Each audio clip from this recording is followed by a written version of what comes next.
कल विश्व हिंदू महासंघ का प्रांतीय अधिवेशन की शुरुआत होगी जो 14, 15, 16 तारीख तक चलेगा। 15 तारीख को अंतर्राष्ट्रीय सम्मेलन भी होगा जिसमें 18 देशों के प्रतिनिधि जो विश्व हिंदू महासंघ के अंतर्राष्ट्रीय स्तर पर संगठन हमारा है उसके पदाधिकारी हैं जो अंतर्राष्ट्रीय सम्मेलन में अपनी सहभागिता देंगे और हिंदुत्व के मुद्दे पर भारत पुनः कैसे विश्व गुरु के रूप में स्थापित हो इस पर मुख्य रूप से चर्चा होगी। कल अंतर्राष्ट्रीय जो हिंदू सम्मेलन होना है और प्रदेश का अधिवेशन होना है, कल उसकी शुरुआत अंतर्राष्ट्रीय अध्यक्ष माननीय श्रीमती अस्मिता भंडारी जी के द्वारा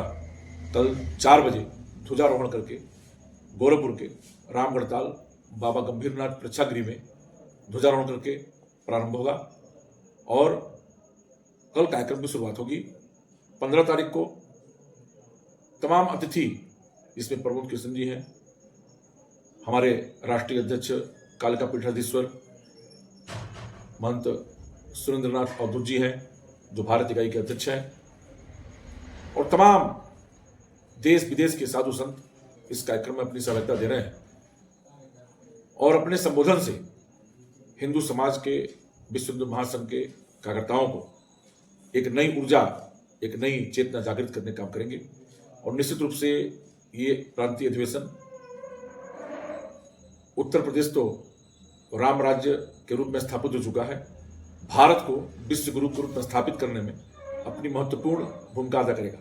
इस पूरे सम्मेलन में पूरे विश्व की निगाहें लगी हैं, भारत ही नहीं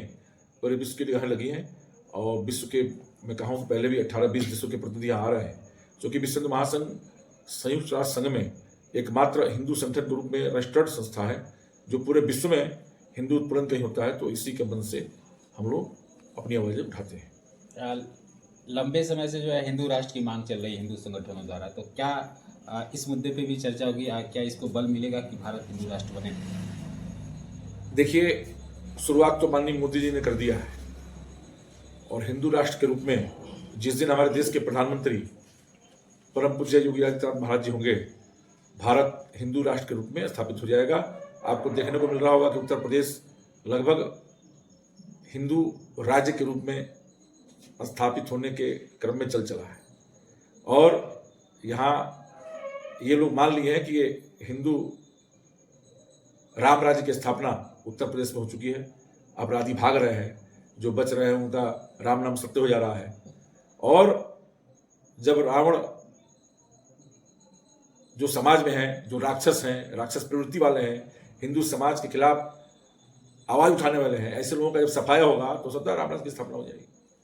अब वो क्रम जारी है और निश्चित रूप से परम पूज्य योगी आदित्यनाथ महाराज जी जो उत्तर प्रदेश के यशस्वी मुख्यमंत्री हैं और संगठन के संरक्षक हैं, तो हमको लगता है कि परम पूज्य महाराज जी में ये कूट कूट के भरा है बाल ठाकरे का जी का माला और भाला और अटल बिहारी वाजपेयी जी की वो मधुर वाणी, जो बात से सुने बात से, जो माले सुने माले से और जो ना सुने उसको भाले से, तो वो सारे गुण परम पूज्य महाराज जी में हैं और निश्चित रूप से हमको लगता है कि इस प्रांतीय अधिवेशन और अंतर्राष्ट्रीय हिंदू सम्मेलन के बाद एक संदेश पूरे विश्व में जाएगा और भारत पे पूरे देश की निगाहें लगी हुई हैं। वो 16 के बाद पूरे विश्व में एक चर्चा का केंद्र बनेगा। ये अधिवेशन हमारे माननीय प्रदेश अध्यक्ष जो बहुत सरल स्वभाव और एक संगठन को कैसे चलाना, कैसे मजबूती की तरफ हिंदू समाज को संगठित करना है, कैसे संगठन खड़ा करना है, कैसे लोगों को जोड़ना है, ये गुण माननीय प्रदेश अध्यक्ष जी में कूट कूट के भरे हैं और ऐसे प्रदेश अध्यक्ष हमको मिले हैं माननीय भिखारी प्रजापति जी के रूप में जिन्होंने संगठन को उत्तर प्रदेश में ही नहीं यूपी बिहार में भी संगठन बहुत तेजी से सक्रिय हो रहा है, मजबूती से काम कर रहा है और यूपी में हमको लगता है कि विश्व हिंदू महासंघ एक मजबूत स्तंभ के रूप में खड़ा हो चुका है। आपके चैनल के माध्यम से, अखबार और मीडिया और तमाम इलेक्ट्रॉनिक चैनलों के माध्यम से, फेसबुक, सोशल मीडिया में आप देख रहे होंगे कि कहीं किसी जनपद में ऐसा कोई जनपद नहीं है जहां विश्व हिंदू महासंघ की इकाई ना हो और वहां मजबूती से हिंदुत्व के लिए कार्य आदमी कर रहा हो। और आज विश्व हिंदू महासंघ एक मजबूत ताकत के रूप में परम पूज्य महाराज जी के साथ खड़ा है और यही विश्व हिंदू महासंघ पूरे भारत को मजबूती से हिंदू समाज को संगठित करेगा, जात तोड़ो समाज जोड़ो का नारा बुलंद करेगा। इस अधिवेशन से यही संदेश लेकर करते जाएंगे कि हमको जात तोड़ो समाज जोड़ो का नारा मजबूत करना है और हिंदुत्व के लिए काम करना है और अपने खून के कतरा हिंदुत्व के मिशन के लिए लगाना है और भारत को विश्व गुरु के रूप में स्थापित करना है, केसरिया फहराना है। कौन संभावित अतिथि है और क्या कार्यक्रम है, और साथ ही जो है संगठन और हिंदू समाज से क्या अपील करना चाहेंगे? मैंने पहले कहा कि अंतर्राष्ट्रीय अध्यक्ष माननीय अस्मिता भंडारी जी का आगमन भी आज हो चुका है और तमाम साधु संत देश विदेश के इस कार्यक्रम में सम्मिलित होने आ रहे हैं। विश्व हिंदू महासंघ के इस अधिवेशन में, अंतर्राष्ट्रीय सम्मेलन में 18 देशों के प्रतिनिधि आ रहे हैं। परम पूज्य महाराज जी का भी आगमन हो सकता है। माननीय प्रदेश अध्यक्ष जी ने सोशल मीडिया पे आपने देखा होगा एक पत्र डाला था और माननीय प्रदेश अध्यक्ष जी ने निवेदन किया है परम पूज्य महाराज जी से कि अपना कीमती समय निकाल के अगर महाराज जी का आशीर्वाद मिल जाए तो कार्यकर्ताओं में और ऊर्जा का संचार होगा। तो उम्मीद है परम पूज्य महाराज जी के भी आगमन की संभावना है, क्योंकि विश्व हिंदू महासंघ परम पूज्य महाराज जी के साथ कदम से कदम मिलाकर हिंदुत्व के मिशन को आगे बढ़ाने का काम कर रहा है, एक सहयोगी संगठन के रूप में काम कर रहा है और निश्चित रूप से परम पूज्य महाराज जी का आगमन होना चाहिए। और तमाम साधु संत देश विदेश के इसमें सम्मिलित हो रहे हैं। तमाम इसमें वरिष्ठ समाजसेवी, चिकित्सक, वरिष्ठ पत्रकार बंधु, तमाम अतिथि इस बीच मंच पे उपस्थित रहेंगे, जो आपको 14, 15, 16 को देखने को मिलेगा। और इसमें तमाम पदाधिकारियों को, कार्यकर्ताओं को उनके कार्यों के अनुरूप जो हर वर्ष सम्मेलन में सम्मानित किया जाता है, तो उसमें गुरु प्रसाद सम्मान जो सर्वोच्च सम्मान है उससे सम्मानित किया जाएगा। मंत्री जो सम्मान है वो दिया जाएगा। और हमको लगता है राष्ट्र संत अवैधनाथ जी महाराज सम्मान मिलेगा और परम पूज्य योगी आदित्यनाथ हिंदू रत्न सम्मान भी कार्यकर्ताओं को मिलेगा। ये सारी व्यवस्थाएं माननीय अध्यक्ष जी के द्वारा बनाई गई हैं। जैसे जिन्होंने काम किया है इस वर्ष कार्यक्रमों से जनता के बीच जाकर संगठन को मजबूत करने के लिए, समाज में अच्छे कार्य करने के लिए, तमाम जो कार्य कार्यकर्ताओं ने किए हैं, प्रमुख कार्यकर्ताओं ने, पदाधिकारियों ने, उनको सबको चिन्हित किया गया है और उनको इस सम्मान से सम्मानित किया जाएगा अंतर्राष्ट्रीय अध्यक्ष माननीय अस्मिता भंडारी जी के द्वारा। और मुझे खुद पिछली बार मुझे सर्वोच्च सम्मान गुरु प्रसाद सर्वोच्च सम्मान सम्मानित किया गया था और इस बार मैंने सोशल मीडिया पर देखा है